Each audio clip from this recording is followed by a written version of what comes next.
Welcome to part 1 of the Recipe for Knowledge. My name is Steph Rennick and I'm a philosopher at the University of Glasgow. I work in metaphysics and epistemology. What's real, what's possible, and how do you know? Particularly in relation to time travel, foreknowledge, and free will. I also do research on tropes and on video games.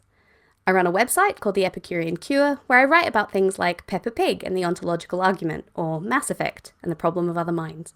The voice is Australian.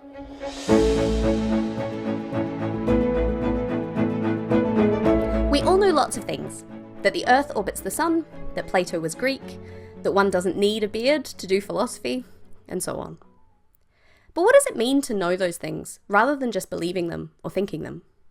What is required to know that my cup of tea will taste best if brewed for 3 minutes, or to know that I'm in Glasgow, or that gravity holds me to the Earth?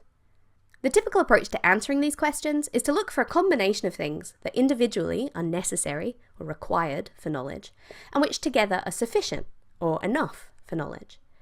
And that's what we'll be thinking about. What ingredients can we not do without, and which minimal bundle of them gets to count for knowledge? I'm going to start with a view that some think dates back to Plato, and then present a thought experiment to cast it into doubt. And that will be the method throughout parts 1 and 2. We come up with a new recipe, try it out, and thereby reveal where it needs tweaking.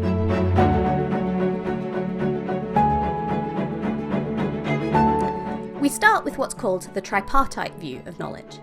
Like its name suggests, it has 3 parts. Each of these is individually necessary, and combined they're argued to be sufficient for knowledge. The 3 parts are justification, truth, and belief, and so I'll sometimes call it the JTB account of knowledge. So what's required for me to know that the Earth orbits the Sun? First, that the Earth does indeed orbit the Sun. That is, that it's true. Second, that I believe the Earth orbits the Sun. And third, that I'm justified in believing that the Earth orbits the Sun. What gets to count as justification is itself a matter of great debate, but I think we have an intuitive sense of what it might mean, that we have reasons or good evidence to believe, for instance. So this is our starting point in trying to work out the right recipe for knowledge. I know something, if and only if it's true, I believe it, and I'm justified in doing so. This view, or something like it, appears in lots of places, and seems, at least at first glance, pretty plausible. But there are 2 ways we might challenge the view. The first is to question whether each of belief, truth, or justification is really necessary for knowledge. Perhaps we think we can do without one of them. And the second, to question whether they are jointly sufficient. That is, whether they are enough for knowledge, or whether we need to add in some extra ingredient. Truth is the least controversial part of the tripartite view. Imagine your friend says to you, "I know my train leaves in half an hour."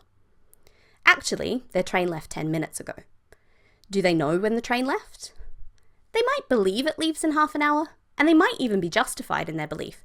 Perhaps they checked the schedule, or the train has left at the later time every day this week. But it doesn't look like they know that it leaves in half an hour, because it's not true that it does.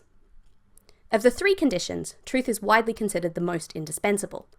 Knowledge is what we call factive. You can only know true things. Belief is slightly more controversial, but still generally accepted as a requirement for knowledge. Suppose the same friend says to you, "I'm going to go to the station in half an hour to catch my train. I know it left 10 minutes ago, but I don't believe it did, so I might still get on it." How would you react? Similarly, imagine a judge saying, "Although I know you didn't commit the crime, I don't believe you didn't do it, and hereby sentence you to life imprisonment."